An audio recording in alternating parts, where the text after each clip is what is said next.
Só um pouquinho, esqueci do recado. Irmãos, a gente tem 2 recados aqui importantíssimos que eu não poderia esquecer de passar. Primeiro, daqui a pouquinho eu já te chamo, tá, Camila? Primeiro, eu gostaria, né, de reforçar o recado que o Marcelo passou nessa manhã a respeito do nosso pequeno sonho sobre a juventude, né?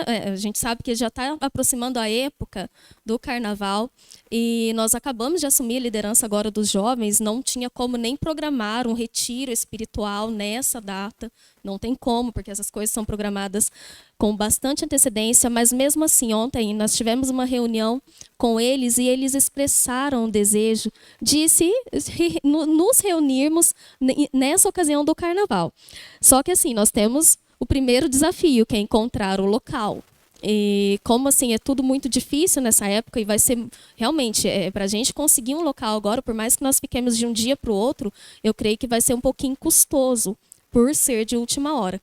Então eu vou reforçar esse aviso do Marcelo. Eu lanço um desafio aqui para os irmãos, porque uma andorinha sozinha ela não faz verão. Então a gente está começando agora o ministério, nós precisamos de apoio e eu gostaria de lançar esse desafio para a igreja também.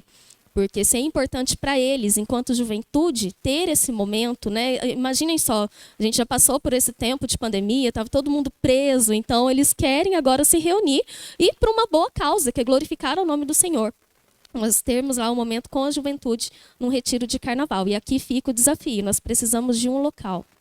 E caso Deus, o Espírito Santo do Senhor, caso tenha algum irmão que tenha um local disponível, não precisa ser um sítio, tá, irmãos? Não precisa ser nada assim glamuroso, a gente é muito simples, não precisa ser nada que tenha muita frescura, não é nada disso, a gente só precisa de um local que tenha, é lógico, né, um lugar que a gente possa ter um momento de lazer. Não precisa ser um sítio, pode ser uma casa grande que comporte essas 25 a 30 pessoas, para que nós possamos fazer esse retiro com eles. Se alguém tiver esse local disponível e quiser nos procurar, aqui fica esse desafio. E em nome de Jesus eu peço a oração também. Oi?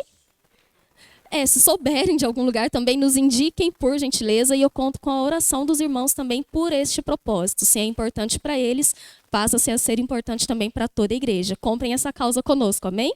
Então vamos lá, Camila, o seu recado.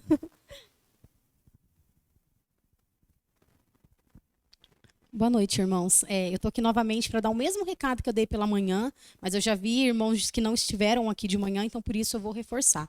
Eu estou aqui representando o Ministério de Evangelismo, tá? E dia 19 agora é dia do cabeleireiro. E nós temos uma estratégia de levarmos essa lembrancinha, né, para aquele cabeleireiro que os irmãos conhecerem não cristãos, tá? Porque a intenção é evangelizar. Então não é uma homenagem, não é um mimo para quem já é cristão, é para quem não é, porque nós vamos evangelizar, nós vamos usar dessa oportunidade para evangelizar esses irmãos. Isso aqui é um aromatizador. Tá? Então eu dei esse recado pela manhã, alguns irmãos pegaram comigo, mas sobraram ali algumas unidades ainda, então por isso eu estou reforçando esse recado. Então os irmãos conhecem algum cabeleireiro, né, que seja não crente, não cristão, não conhece o evangelho, me procurem no final do culto que eu vou estar entregando para os irmãos, tá? Lembrando que não é só para entregar, tá, irmãos? Isso aqui é uma estratégia de evangelismo. Então os irmãos vão aproveitar essa oportunidade, vão falar de Jesus para essa pessoa, vão falar da salvação, do amor de Deus por meio de Jesus Cristo. Se tiver dificuldade de evangelizar, chega na hora ali, fica nervoso, não tem problema. Pede para orar pelo trabalho desse cabeleireiro, dessa cabeleireira. Com certeza ele vai te dar essa oportunidade, porque quem não quer, né, quem não quer receber uma oração, né, pelo seu trabalho, e ali neste momento que você estiver orando por essa pessoa, vocês sejam, como que eu posso dizer, vocês aproveitem, intencionais, como eu disse pela manhã, aproveitem a oportunidade, tá bom? Então no final do culto pode me procurar que eu vou estar entregando. Obrigada, irmãos. Irmãos, antes de passar para o Lucas, eu vou tentar simplificar o que eu falei agora ali. Olha, pode ser uma casa grande que comporte 25 a 30 jovens. Vamos simplificar, que talvez seja mais possível. Tornar o impossível possível para a gente reunir com eles no carnaval. Amém? Lucas. Irmãos, boa noite, graça e paz. Rapidinho, Mica. É um recado para toda a igreja, tá? Não sei se os irmãos acompanharam nas redes sociais, houve uma postagem sobre o coral da igreja, tá? Então, assim, o coral da igreja é aberto para os membros. Então, você que tem uma vontade de participar, de ajudar o coral, né? O Claré está ali recrutando pessoas. Então, assim, você pode procurar eu, o Tony, ou mesmo o Claré. Então, você que quer fazer parte, ajudar no coral, essa é uma oportunidade. Então, está aberto para os membros da igreja. Nos procure quem tiver o interesse, amém? Boa noite, irmãos. Eu não sei se alguns irmãos já estão sabendo melhor, mas o nosso pastor está de férias, né?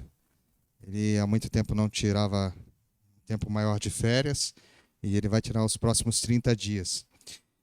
E eu estava falando com o Antônio, apesar do Antônio ser conhecido de muitos de nós aqui, nós mais antigos, né? Tem muita gente diferente, não tem, Antônio? 10 meses só. Para quem não sabe, o Antônio é servo do Senhor, seminarista desta igreja, ainda é desta igreja, né? E a minha oração é que ele volte para cá, em nome de Jesus, ele e a Gabi. Eu acho que também é a oração da Rosa, do Brito, da Marli, né? Mas os dois estão passando uma temporada porque a Gabi está estudando lá em Foz do Iguaçu, não é? E como servo do Senhor, seminarista e um homem que ama falar do amor de Deus, porque a gente viu isso desde os primeiros passos do Antônio, chegou lá em Foz do Iguaçu, a primeira coisa, depois que ele arrumou a casa dele, foi procurar o quê? Uma igreja, né? E está servindo lá. E eles estão de férias aqui, e aprove Deus, Antônio está conosco aqui nessa noite, podendo falar do amor de Deus, e eu queria orar pela vida do Antônio. Queria convidar você a fechar seus olhos. Nós vamos falar com Deus. Ó Deus, nós te agradecemos por tudo que já aconteceu neste culto, nós já sentimos a tua presença, nós já sentimos o Senhor falar através do hino, dos cânticos, das orações, das intercessões, nós já sentimos a presença do Senhor aqui esta noite, ó Pai.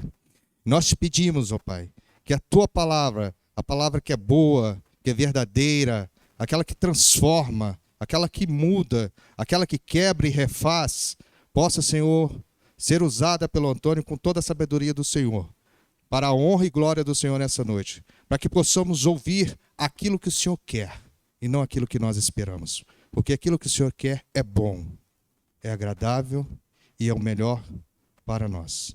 Por isso, usa o teu servo nesta noite em nome de Jesus. Amém.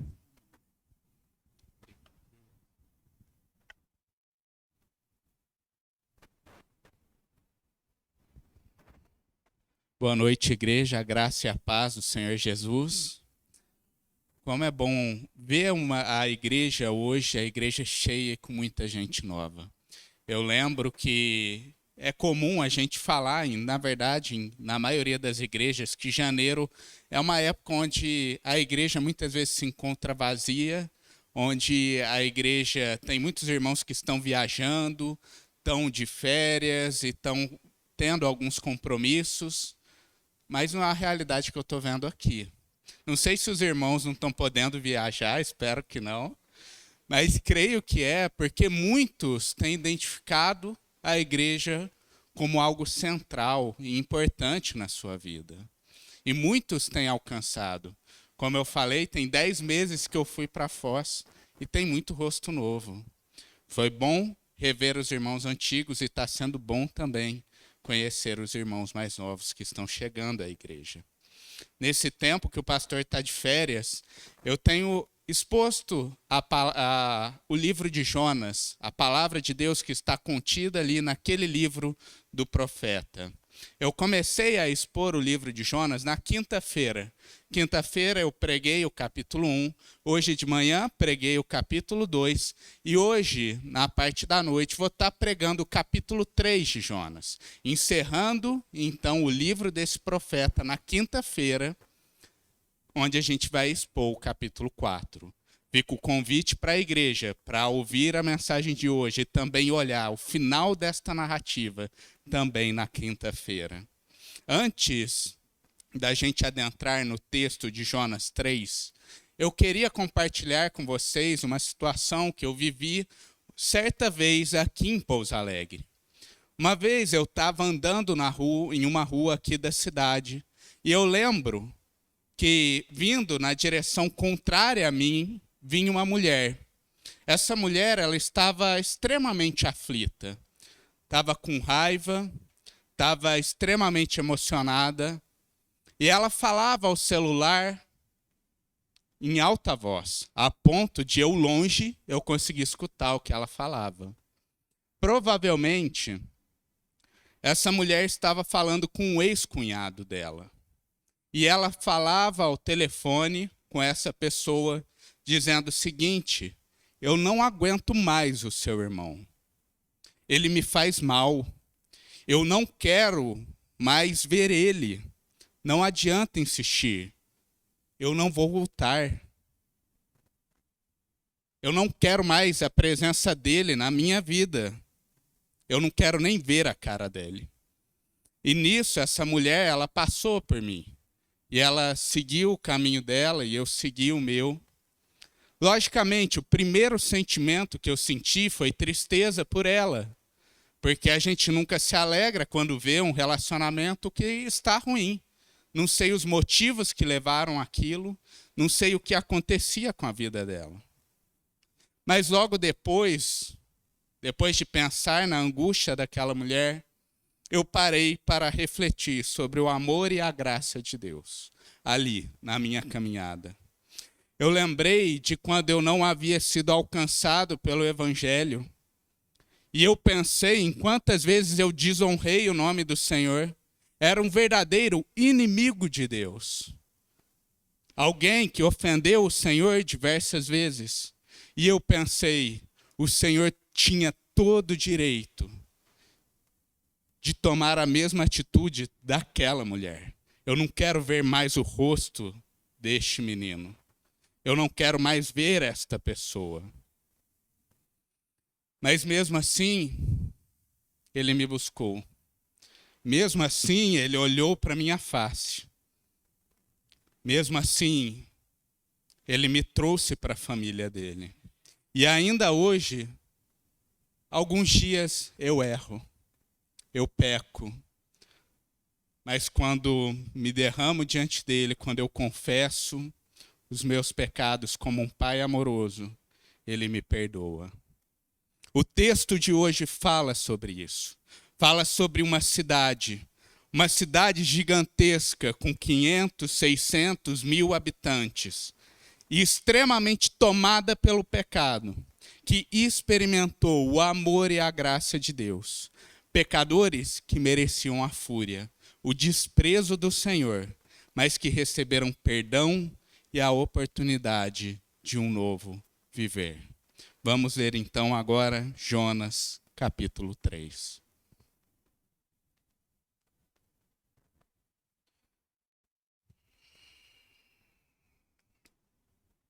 Jonas, capítulo 3.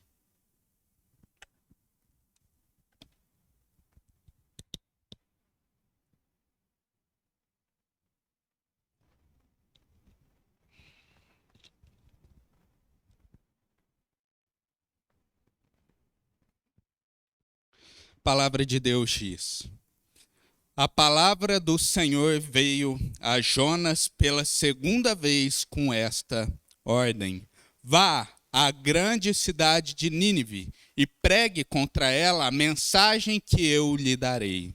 Jonas obedeceu à palavra do Senhor e foi para Nínive. Era uma cidade muito grande, sendo necessários 3 dias para percorrê-la. Jonas entrou na cidade e a percorreu durante 1 dia, proclamando: daqui a 40 dias, Nínive será destruída. Os ninivitas creram em Deus, proclamaram um jejum e todos eles, do maior ao menor, vestiram-se de pano de saco. Quando as notícias chegaram ao rei de Nínive, ele se levantou do trono, tirou o manto real, vestiu-se de pano de saco e sentou-se sobre a cinza.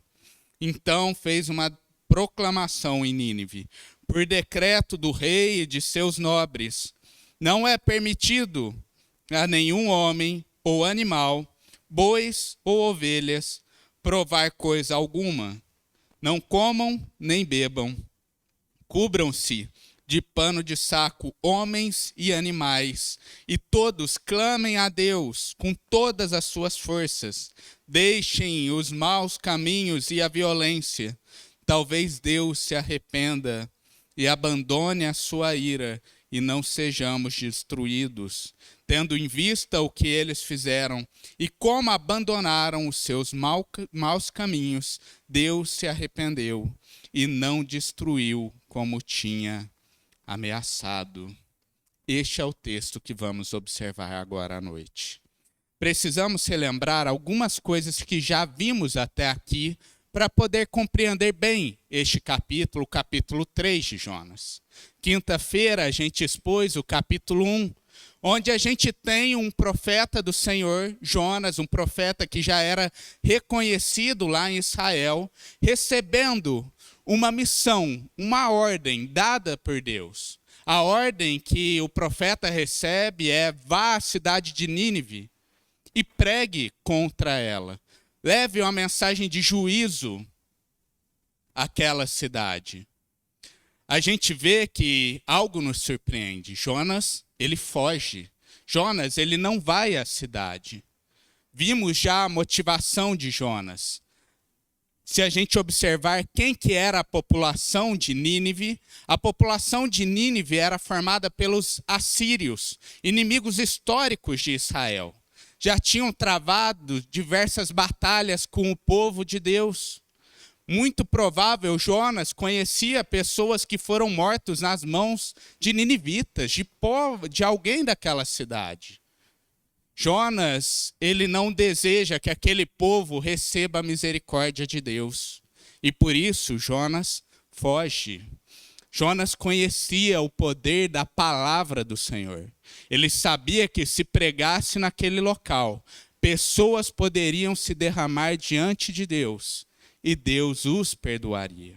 Jonas, ele embarca num navio e ele vai embora então ali daquela região. Ele quer fugir daquela missão, mas ele se depara com Deus. Deus envia uma grande tempestade. Diante de um monte de aflição que vem sobre aquele barco, Jonas vê que só tem um jeito de tudo aquilo acabar. Ele precisa ser atirado ao mar. Se ele continuasse aquela viagem, o navio não sobreviveria. Ninguém ali teria a vida. Jonas, então, é jogado ao mar. O mar se acalma, mas agora Jonas está aflito, porque ele está em alto mar, correndo risco de morrer afogado ali. E hoje de manhã a gente viu a graça de Deus. Deus em graça escuta a oração de Jonas. Jonas em alto mar, largado e ali na sua maior angústia, ele se lembra de onde vem a salvação. A salvação vem de Deus, ele ora ao Senhor. E o Senhor escuta e envia então um grande peixe. Esse peixe engole Jonas. O profeta fica no ventre do peixe por 3 dias, 3 noites. Algo incrível, maravilhoso, um milagre. E aquele peixe então solta o profeta, vomita o profeta em terra firme novamente. Vimos então como que Deus salvou, um ato de graça, um ato maravilhoso e misericordioso de Deus em relação a Jonas. Quando Jonas ele é lançado em terra, a gente vê então esta nova oportunidade que ele tem de desta vez servir a Deus, de desta vez glorificar o nome do Senhor. A gente vê que o Senhor que salva é o Senhor também que possibilita que o servo esteja atuando na sua obra. Hoje cedo a gente falou muito sobre a graça da salvação. E realmente cremos nisso. Somos salvos pela fé. Um ato de Deus que pega pecadores e declara como justo por meio da obra de Jesus Cristo. Realmente somos salvos pela fé. Mas esse fato não pode fazer com que a gente se esqueça que somos salvos para viver uma vida agora de boas obras. A gente cantou um hino nesta noite. O hino diz o seguinte: pelas obras mostram a fé que tem. Assim é o povo de Deus. Pelas suas obras mostram a fé que tem no Senhor, a fé que salva. O fato de Jonas ter sido resgatado em graça não o isenta da responsabilidade. E a prova disso é que em Jonas 3, logo no início, o texto vai dizer que a palavra do Senhor veio pela segunda vez. Olha Deus falando, olha, eu estou te ordenando novamente. Vá, é responsabilidade tua, como meu servo. Vá à grande cidade de Nínive e pregue contra ela. Dessa vez, vemos que o profeta tem uma atitude diferente. Ao invés lá do capítulo 1, que ele foge, ele obedece a Deus. Ele faz o que é correto, o que é esperado de alguém que é servo do Deus Altíssimo, alguém que está debaixo do cuidado dele. E 2 pontos a gente tem que destacar em relação a este serviço que Jonas, desta vez, presta a Deus. O primeiro ponto que eu queria destacar aqui, que servir e viver para a glória de Deus, significa abandonar os nossos interesses pessoais e viver os interesses de Deus. Como a gente viu lá quando expomos o capítulo 1, o interesse pessoal de Jonas era ver o que? A ruína de Nínive. Um desejo pecaminoso, um desejo que vinha do coração dele, não da vontade de Deus. Agora, no entanto, ele se volta à vontade de Deus, aos interesses do Senhor. Jonas 3:3, ele vai dizer que Jonas pega a estrada rumo àquela nação. E aqui é algo importante para nós. Se queremos viver para a glória de Deus, se queremos servir ao Senhor, precisamos abraçar os interesses de Deus para a nossa vida. E onde que a gente encontra os interesses de Deus para a nossa vida? Na palavra. Até hoje Deus declara a sua vontade pela palavra. Assim como ele declarou a Jonas, ele declara a nós pela Bíblia, pela exposição da Bíblia, pela pregação, na sua leitura diária. Lá vemos os interesses de Deus. E muitas vezes os interesses de Deus vão confrontar os nossos interesses. E é aí que a gente precisa realmente lutar contra nós mesmos. Precisamos ser tratados naquele ponto. Um exemplo que a gente tem é, por exemplo, como que eu vivo para a glória de Deus no contexto da igreja. Talvez eu não sei qual é o seu interesse pessoal para com a igreja, em relação a ser igreja. Talvez você pense que ser igreja, que o seu interesse em relação à igreja é ter amigos, gente boa. Ter um lugar bacana para levar seus filhos no final de semana. Talvez você quer parecer alguém religioso lá fora. Você não se sente confortável em falar para alguém que você não tem uma fé. E aí você vem à igreja para dar uma satisfação para alguém lá fora. Talvez são esses os interesses pessoais que você tem com a igreja. E a grande pergunta é, esse é o interesse de Deus para nós em relação à igreja? Será que o Senhor espera que aqui seja só um clube social que você frequenta? Será que Ele não deseja algo a mais de você aqui na igreja? Para isso, a gente tem que olhar para as Escrituras, ver se o que eu estou vivendo é compatível com a vontade do Senhor. Um outro ponto que vale destacar é que servir ao Senhor ele exige muito empenho da nossa parte.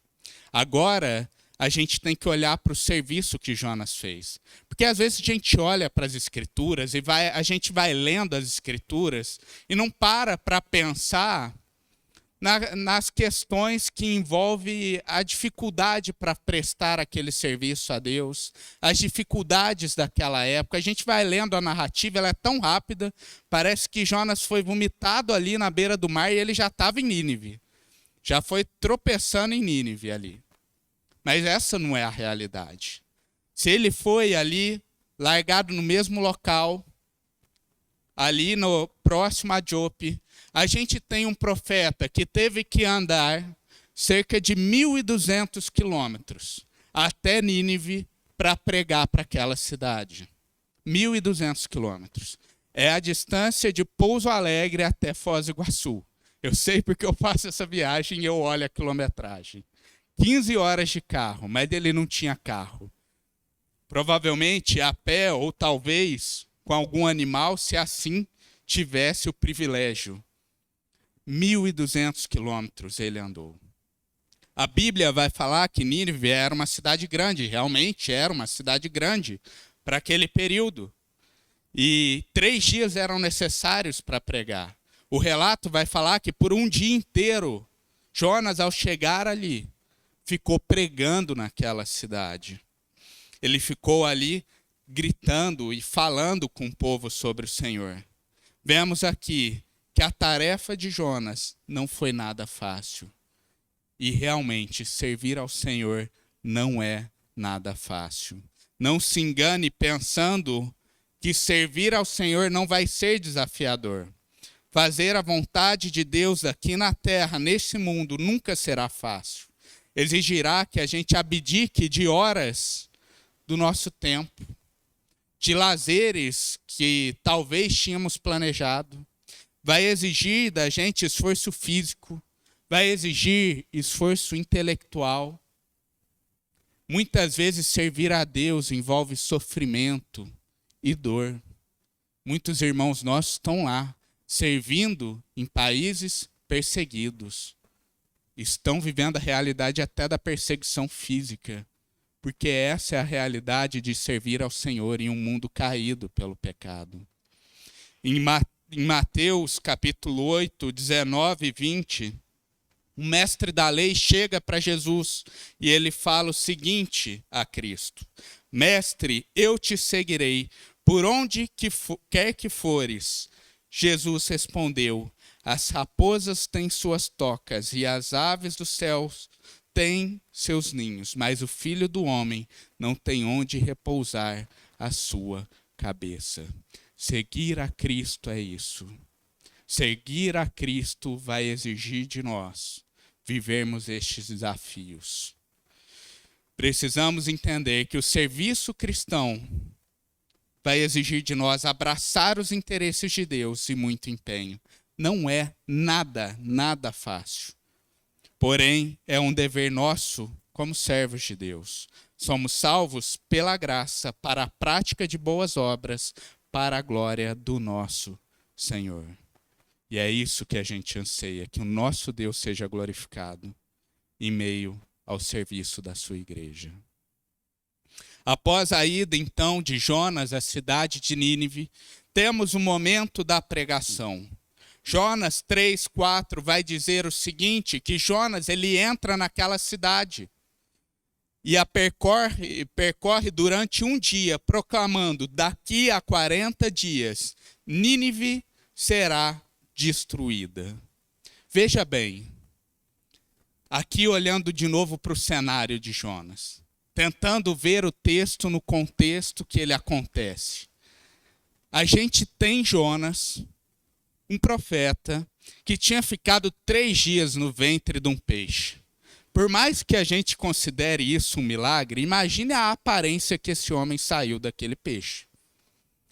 Imagina a aparência que ele saiu depois de 3 dias no ventre daquele animal. Depois disso, ele anda 1.200 quilômetros. Não é nada fácil. E ele vai então e ele começa a pregar desta forma. Augusto Nicodemos, comentando essa passagem, ele vai dizer que provavelmente Jonas, ele estava totalmente asqueroso. Não era nada agradável aos olhos de ninguém que estava ali a aparência de Jonas. Eu vejo que Jonas provavelmente deveria parecer aqueles loucos que a gente vê às vezes na rua. Aquelas pessoas que a gente vê que parece estar completamente fora de si falando ali, aos olhos dos ninivitas. Imagina você sendo um ninivita, aparece alguém assim na cidade e gritando daquela forma. É algo completamente estranho. Eu lembro que um tempo atrás eu fiz curso de homilética pela Fabapar, a Faculdade Batista do Paraná. E na época que eu fiz o curso de homilética, quem não sabe o que é homilética, é a arte da pregação, é esse ensino sobre como pregar. Uma das aulas, o professor lá da Fabapar, ele dizia que você, quando for pregar a palavra, o ideal é que você esteja bem vestido. Isso não tem nada a ver com ostentação de bens, a gente não crê nisso. Sei que tem muita igreja que o pastor está com relógio de ouro, eu nem tenho isso. Mas o que acontece é você estar bem vestido, porque isso passa sobriedade, passa cuidado em relação àquilo que você está fazendo. Jonas, o profeta, parece estar totalmente longe desta regra. Além disso, a gente vai ver que a mensagem que ele leva a Nínive não é nada convidativa. Olha ali no versículo 4, daqui a 40 dias Nínive será destruída. Essas igrejas que talvez vão ali e incentiva aquelas pregações coaching que tem que agradar o público e está ali, ao ver uma mensagem dela vai falar, isso aí não é palavra de Deus não. Isso aí não atrai público e realmente não atrai. Que público que está sendo atraído por uma mensagem dessa? Se a gente olhar pelo o que é interessante ao ser humano, nada. Então a mensagem de Jonas não é nada convidativa. A aparência dele não é boa, mas a gente vai ver que Deus, ele deseja usar Jonas desta forma. Ele realiza a sua obra, apesar das limitações, apesar dos desafios que a gente vê aí. Apesar de nós, o Senhor sempre realiza a sua boa obra conforme a vontade dele. O profeta tinha a aparência horrível e a mensagem era nada convidativa, mas foi ele que Deus escolheu usar. E foi dessa maneira que o Senhor o utilizou. E a obra acontece apesar das suas limitações. Assim é conosco também. Assim é conosco também. Não pense que somos diferentes. A gente tem limitações. Às vezes nossa limitação é no falar, Antônio, eu tenho dificuldade. Eu tenho dificuldade, às vezes, para apresentar o evangelho. Eu sempre tento, mas eu tenho um pouquinho de dificuldade ali. Às vezes, a minha dificuldade é realmente uma luta que eu estou vivendo. Um pecado que eu tenho confessado ao Senhor, tenho tratado, mas que ainda está presente na minha vida. É algo que nos está limitando. O Senhor, ele usa nós, apesar da nossa limitação. O Senhor realiza grandes obras nas nossas vidas, através das nossas vidas. Usa pessoas imperfeitas nesse grande movimento do Senhor. Pensando sobre isso, eu me lembro muito da minha infância.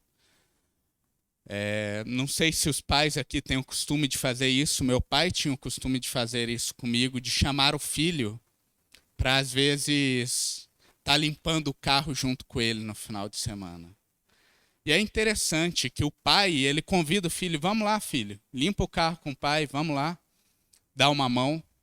Só que, gente, eu confesso a vocês, muitas vezes ia completamente indisposto a fazer aquilo. A gente ia obrigado, forçado, mas a gente ia. E quando a gente ia disposto, você é uma criança, você tem limitação. Você não alcança certas partes do carro. Você ali não tem força para fazer uma limpeza correta em um ou outro local. Você nem pensa muito, tenho que limpar o pano agora. Você vai usando o pano direto e às vezes mancha o carro. Mas eu lembro que eu ia lá, eu ajudava o meu pai. E muitas vezes o pai vai lá e retoca as partes que o filho fez mal. E no final disso tudo, apesar das minhas limitações, eu olhava e o carro estava limpo, belo, bem cuidado. Não porque eu era perfeito para aquela obra, não porque eu não tinha minhas limitações, mas porque meu pai me ajudava. E assim é com Deus. Na música, às vezes eu estou com dificuldade com uma música, eu preciso melhorar no instrumento. É lógico, a gente vai prosseguindo. Mas é incrível como muitas vezes Deus nos capacita. Uma música que a gente não conseguia tirar, chega lá no final de semana, opa, consegui. Eu lá na igreja ajudei no louvor em certos momentos, lá em Foz, né? Em alguns eventos da igreja. E às vezes eu falava com a Gabriela, olha, essa música acho que não vai dar tempo. É difícil, eu estou enferrujado no violão. E aí chegava no final, dava certo. Até dava aquele desabafo no final. Assim é o nosso Deus. Deus nos usa, apesar das nossas limitações. Não servimos a Deus porque somos perfeitos. Não somos pregadores, evangelistas por sermos perfeitos em oratória. Não somos músicos porque não erramos nenhuma nota.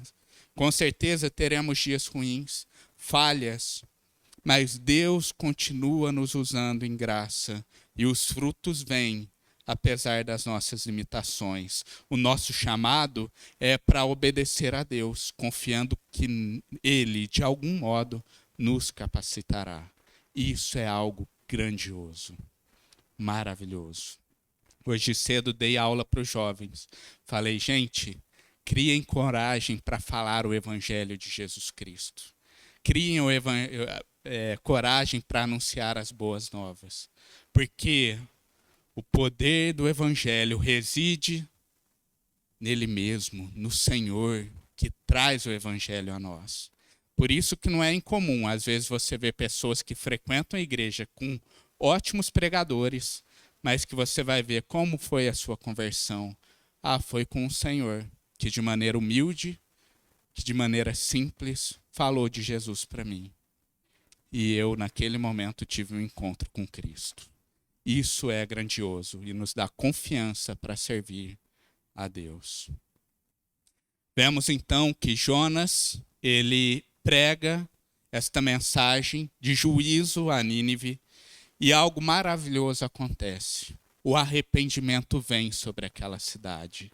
Nínive é esse exemplo de que Deus realiza a obra apesar das nossas limitações. O texto vai dizer que, ao ouvir as palavras do profeta, Jonas 3,5 vai dizer que os ninivitas creram em Deus, proclamaram um jejum, e todos eles, do maior ao menor, vestiram-se de pano de saco.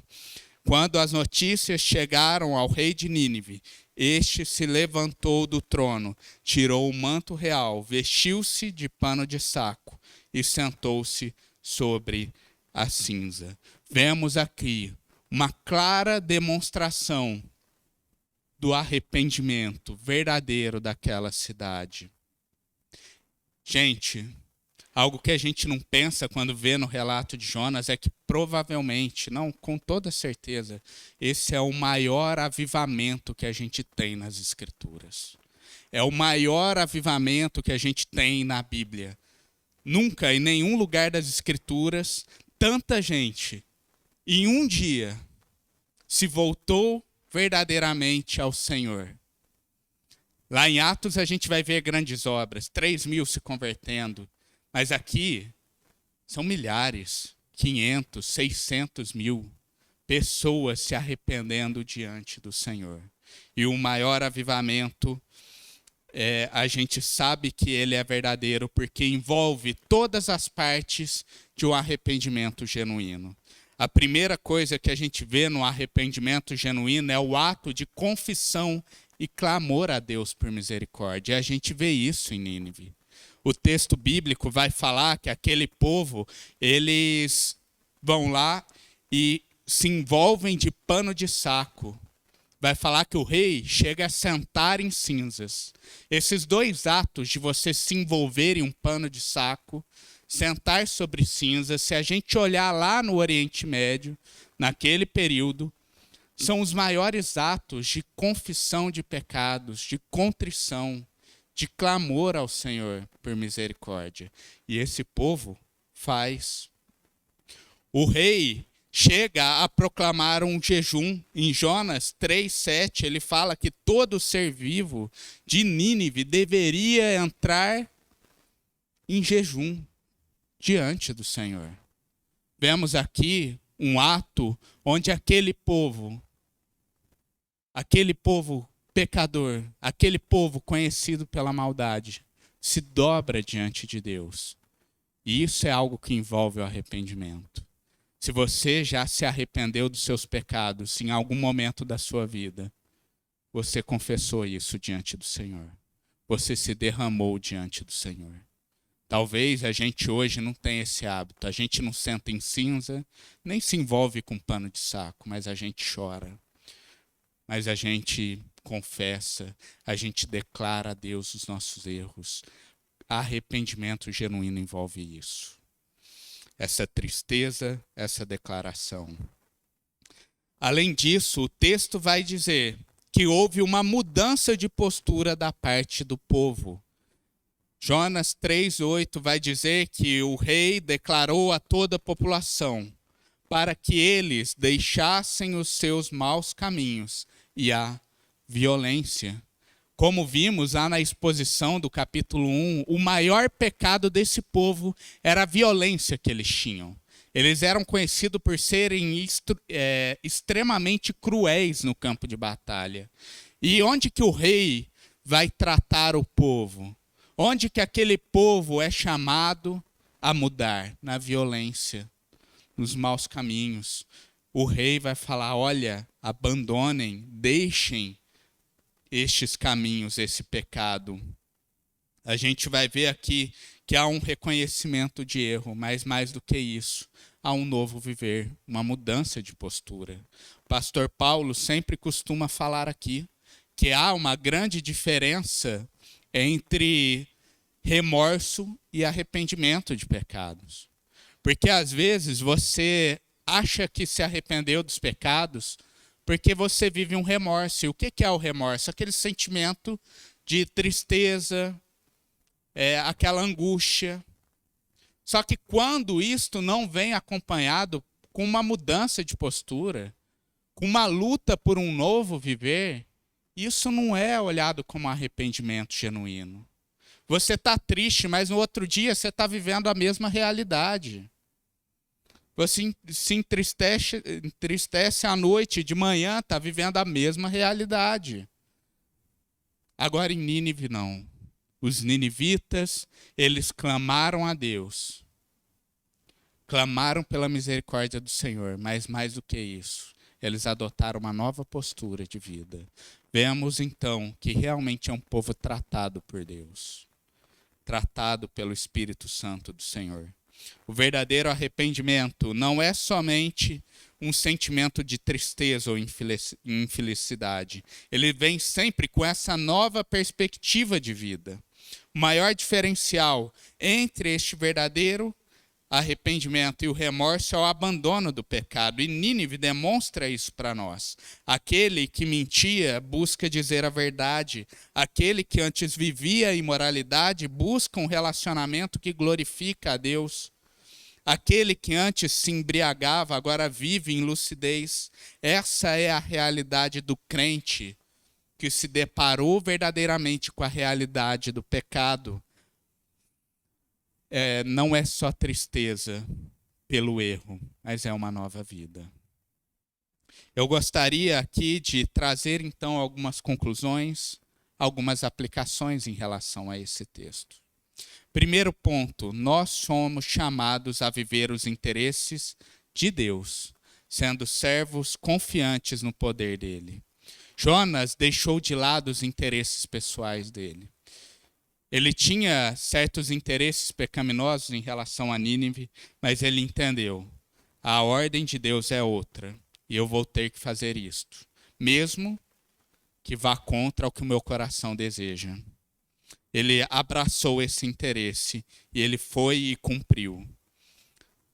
Um exemplo bíblico que a gente pode citar, que é muito semelhante a Jonas, desta postura nova de viver, é Paulo. Paulo era alguém que perseguia a igreja. O interesse pessoal dele ali era a destruição da igreja. Mas quando ele encontrou verdadeiramente a Deus, ele buscou viver os interesses do Senhor. O Senhor mudou toda a perspectiva de vida dele. Não é à toa que Paulo fala que o viver para ele é Cristo. Em 1 Coríntios 10, 31, ele vai dizer: quer vocês comam, bebam ou façam qualquer coisa, façam para a glória de Deus. Você precisa enxergar essa realidade. Para isso, leia a palavra. Mas leia a palavra não só com o objetivo de acumular informação, de chegar no final do ano e dizer: eu li a Bíblia inteira. Não só para isso, mas realmente aberto a ser moldado pela palavra de Deus, a viver os interesses de Deus. Que você tenha essa visão de mundo alterada. Saiba que as Escrituras vão sim confrontar o seu coração. E quando isso ocorrer, não abracem os seus desejos, pelo contrário, abandone-os e viva a vontade do Senhor. Tenha disposição de ser servo. Vimos aqui como Deus realiza grandes obras com pessoas limitadas como nós. Então vivam essa realidade do serviço cristão. É interessante que antes de eu pregar essa mensagem, a gente teve aqui Ministério de Evangelismo convocando a igreja a servir. A gente teve aqui os jovens convidando a igreja também para estar participando do movimento de jovens.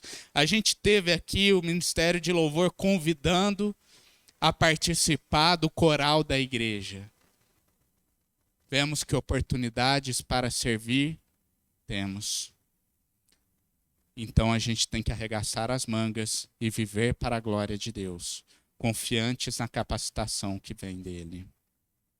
Segundo ponto que eu queria enfatizar para a igreja, vimos aqui em Jonas que o avivamento genuíno e verdadeiro é algo que vem de Deus. Como eu falei aqui, Jonas, ele não tinha uma aparência boa, assim como também Jonas não tinha uma mensagem convidativa, mas 500, 600 mil pessoas dobraram os joelhos diante do Senhor. Olha que coisa incrível, que coisa maravilhosa. É grande, né? Às vezes a gente investe tanto em estrutura física, a gente quer ter a melhor estrutura para a igreja. Eu não estou falando que isso é errado, tá joia? Às vezes a gente quer trabalhar, muitas vezes, a habilidade pessoal de cada um. Não estou falando que isso é errado, é algo que deve ser feito. Porém, muitas vezes a gente se esquece a orar ao Senhor que traz o avivamento. E a igreja está com o melhor som. A igreja tem músico que falta fazer chover aqui em cima do púlpito. Tem pregadores que são conhecidos por expor a palavra, mas é uma igreja que não ora a Deus, pedindo que o Senhor levante trabalhadores. É uma igreja que não ora a Deus, pedindo que transforme e trabalhe a vida de cada visitante. Não ora e clama a Deus para Deus trazer mais pessoas para o seu povo. É uma igreja que esqueceu de onde vem o avivamento verdadeiro. Então que oremos mais por isso. Por fim, os ninivitas nos ensinam sobre arrependimento. No Evangelho de Mateus, capítulo 12, versículo 41, Jesus falou o seguinte aos judeus da sua época: os homens de Nínive se levantarão no juízo com esta geração e a condenarão, pois eles se arrependeram com a pregação de Jonas. E agora está aqui o que é maior do que Jonas. Jesus aqui, ele chama a atenção dos religiosos da época. Ele está falando isso para aquela liderança judaica, pessoas que se achavam extremamente fiéis a Deus, que achavam como fiéis seguidores da lei, que não viam suas falhas, os seus pecados. E Cristo chama a atenção deles aqui. Não somos perfeitos, gente. não somos. Você não é perfeito.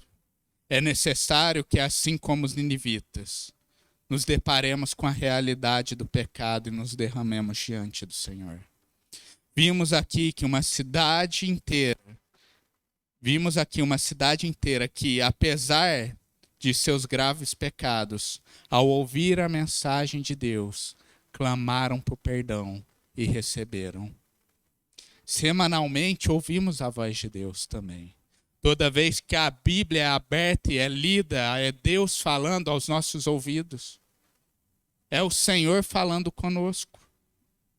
Por meio da pregação, da leitura, e infelizmente muitos ainda não dobraram seus joelhos diante de Cristo. Se essa é a realidade sua, você precisa acordar. O juiz está aí. Como Cristo vai pregar, o reino de Deus está próximo. Arrependam-se dos seus pecados. Observe a sua vida, veja os seus erros e clame diante do Senhor, pedindo misericórdia. Vemos aqui que o Senhor, ele é justo e santo, ele odeia o pecado, mas em amor, ele tem prazer em perdoar aqueles que o buscam verdadeiramente. A solução para o pecado já foi posta diante de nós. Cristo morreu na cruz para que todo aquele que nele crê seja salvo. Jesus, lá em Marcos 2,17, vai falar: não são os que têm saúde que precisam de médico, mas sim os doentes. Eu não vim para chamar justos, mas pecadores. Portanto, pecadores presentes aqui na PIB, em Pouso Alegre, hoje é mais uma oportunidade para nos quebrantarmos diante de Deus. Pedimos pela misericórdia dele e experimentarmos o cuidado do grande rei e médico das almas. Amém? Vamos orar ao Senhor. Senhor Deus, grandioso Pai, obrigado, Senhor, pela tua palavra. Obrigado por um texto tão lindo onde vemos a tua graça e a tua misericórdia de maneira tão maravilhosa. Vemos aqui, ó Pai, uma cidade inteira que experimentou a salvação que vem de ti. Vemos como uma cidade inteira foi tratada por ti por meio da tua palavra. E como o Senhor, ó Pai, derramou graça sobre este povo. Neste momento, Senhor, eu peço pela nossa vida. Diante de ti, ó Pai, eu coloco os meus pecados. Também coloco a vida de todos os meus irmãos que nesse momento também estão pensando em seus erros e falhas. Colocamos as nossas vidas diante de ti, ó Pai. Que o Senhor nos perdoe, que possamos experimentar da tua maravilhosa graça. Que o Senhor nos santifique, que possamos não só ter remorso, tristeza, mas realmente desejar viver a vontade do Senhor diariamente. Obrigado, ó Pai, porque o Senhor tem salvado pessoas desde o tempo antigo, desde o início da humanidade e até hoje.